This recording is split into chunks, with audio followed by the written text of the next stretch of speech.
Item 10C, adopt a resolution authorizing the city manager to execute a contract with KJ Woods Construction in the amount of $88,000, approving a budget of $130,000 for the construction of the Kains to Angus bypass sewer and appropriating $130,000 from the Wastewater Enterprise Fund. Honorable Mayor, Council members, Acting City Engineer Ray Ravazi will make the presentation.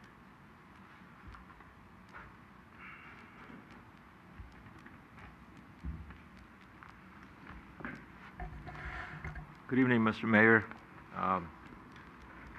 council members. I'm Ray Razavi, the Acting City Engineer. This item that you have before you is a construction contract for Kains to Angus bypass sewer project. I'm going to go over some information on the proposed project, why is it important to do this project, and some of the background and history, and finally the timing for the project. As you see before you on the overhead projector. You have to speak right into that microphone there. Thank you. What you see before you is an area of downtown at Huntington Avenue and San Mateo Avenue, bound by Angus, as well as Kains Avenue. This is a project that will replace 150 linear feet of a sanitary sewer line. This is a new sewer line that will connect the existing Kains Avenue sewer line to the sewer line that designated as number 1 that has been recently constructed by Caltrain's Grade Separation Project. This is an overall a larger project, and it consists of 3 parts. As I said, the first part was recently constructed by Caltrain as a grade separation project. That's about 1,000 linear feet on the right side in blue, designated as item number 1. Item number 2 is what we propose that would connect the existing Kains Avenue sewer to this line that we just completed by Caltrain. And item number 3 is the future project that we're going to incorporate the following fiscal year. As far as why we think that this is important, we have a lot of sanitary sewer overflows in this area. The sewer line does not have enough capacity to run the sewer, especially during the storm events, and we have multiple sanitary sewer overflows in this area. That's why we propose that this project be implemented, but we have to wait for Caltrain. This is an old project. Caltrain was supposed to come in with the Great Separation Project, as they have, and they completed this segment last month. So at this point, we're ready to go with project number 2, connect the Kains Avenue sewer to the Caltrain sewer line that was put in, and eventually complete segment 3, which is replacement of Kains Avenue sewer and San Mateo Avenue sewer in order to benefit from this whole project. We went out and advertised the project per state contract code. We had 6 bidders bid on this project. The lowest responsible bidder was KJ Woods at a cost of $88,000. Now in this section, we have a lot of problems with other utilities coming in and crossing this proposed sewer line. So during the design, we went in and looked at different alternatives, how to consider the conflicts. We have a gas line, we have a high voltage electric line, we have multiple cable lines, and all will be crossing this new sewer line. So what we did during the design, we potholed, we went down below the existing utilities, but we still feel like we need to have an additional amount as a contingency, more than the usual 15%. So we bumped up the contingency to 25% in order to account for any problems we're going to have with utilities once we go ahead and dig the area, be able to hand dig and put the sewer line properly without affecting the existing utilities. So that is our current proposal. Also during the design, we upgraded the 16-inch proposed in the CIP, as you see in your packet, to an 18-inch in order to accommodate future expansion and additional flow that could be run into the sewer line through Kains Avenue. The total duration for this project is approximately 2 months, and we plan to award this project as soon as possible, get the contract executed, and complete the project during the summertime, during the dry season. Thank you. Any questions of staff? Okay. Two things. Is it customary to have a staff construction management and inspection at that, you know, at, say almost 25% of the construction cost? Is it a percentage of the construction cost, or is it just normally a fixed cost because of, you know, the level of the project?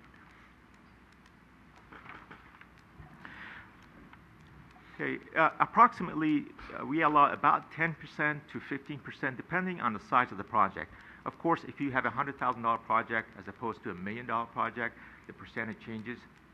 Higher the amount of the project, the lower is the percentage. But in normal project, we allow about 10% up to a 15% amount for construction management. Because I mean, you're very articulate in alerting us to what exactly you anticipate running into, and I can appreciate that. So my next comment is, here's the $60,000 question: is this going to almost guarantee that there will be no SSOs in that area? I mean, you make it very clear that this is a high risk in a very vulnerable area. So, I mean, are we solving the problem here? Historically, at this location was always a capacity-related SSO, and with this improvement, certainly the capacity-related SSO will be eliminated. Short of a guarantee, though, right? The capacity-related SSOs will be eliminated. Doesn't mean that will not be possible a blockage or grease or any other cause or any other reason will not cause further SSO. But certainly those SSO, based on our best knowledge and design, will not be capacity related. So I guess what I'm getting at, is there a measure of overkill? Is there a measure of that you can build into this design that would take care of the the absolute worst case scenario? Instead of designing towards engineering capacities, because I know because again we are it is a vulnerable area. It's flat. I mean, there's just so many issues that can happen in that area.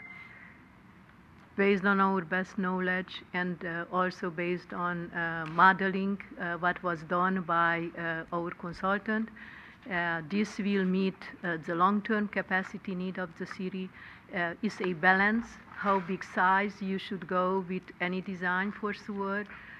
Is a balance between going too big size and then the pipe not having enough velocity for self-cleaning. And also always is a trade-off and a careful assessed balance between those two. Okay. Thank you. Through the chair. There you go. Kind of on what the Vice Mayor said, it's listed that this is the highest risk location for possible spills in the city. We're talking that is a lot.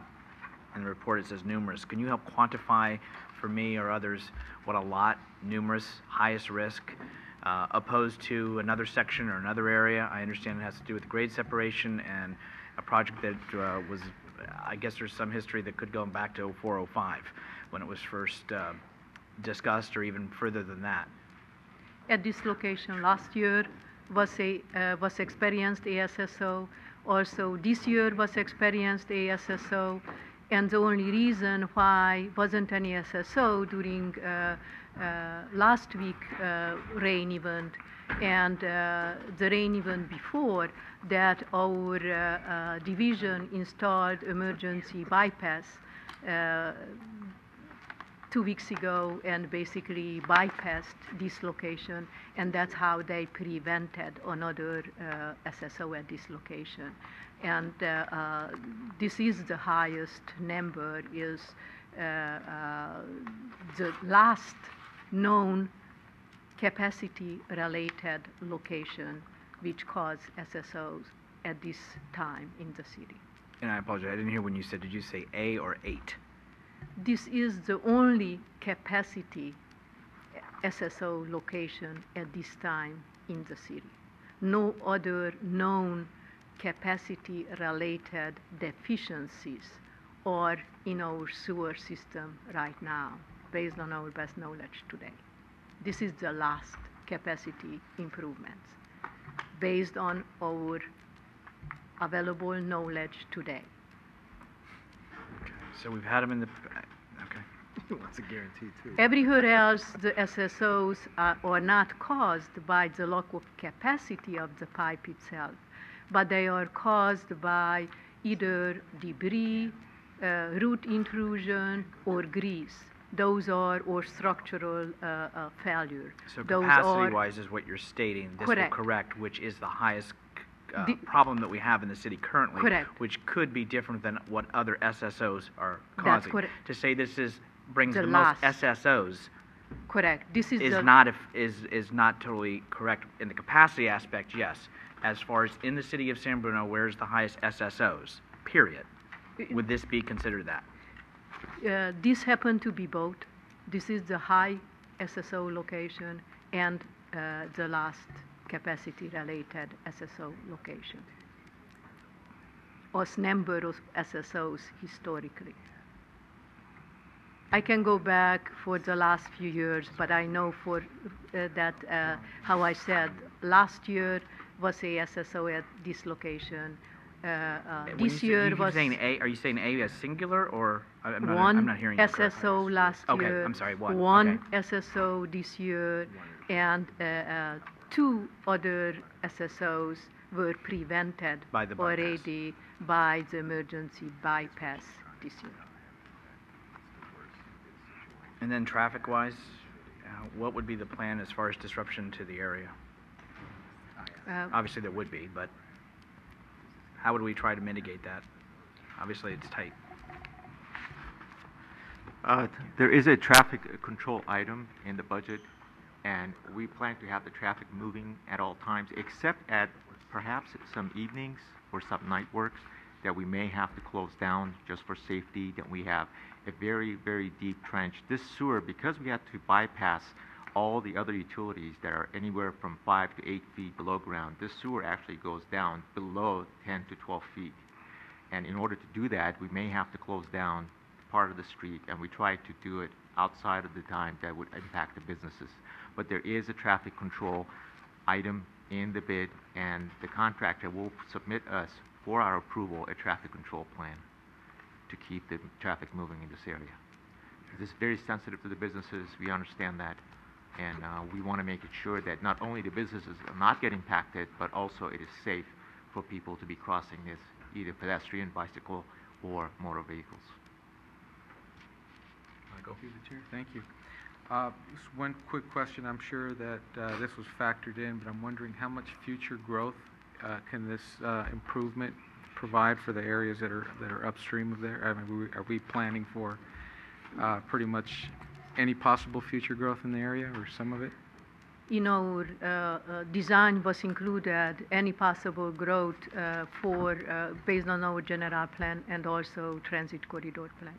Okay, great, great. And getting back to some of what was discussed, my understanding was that if you have a good pipe that has good flow, there's pretty much, you're not going to run into a lot of problems because grease should be able to flush through. We shouldn't have a problem with root intrusion. So unless it's some very unusual debris, I would imagine that we were pretty much going to solve the issue at this part of the city. Would you agree? Your assumption is correct. Okay. It's pretty close to a guarantee. Thank you. Close as you're going to get. eh? Yeah.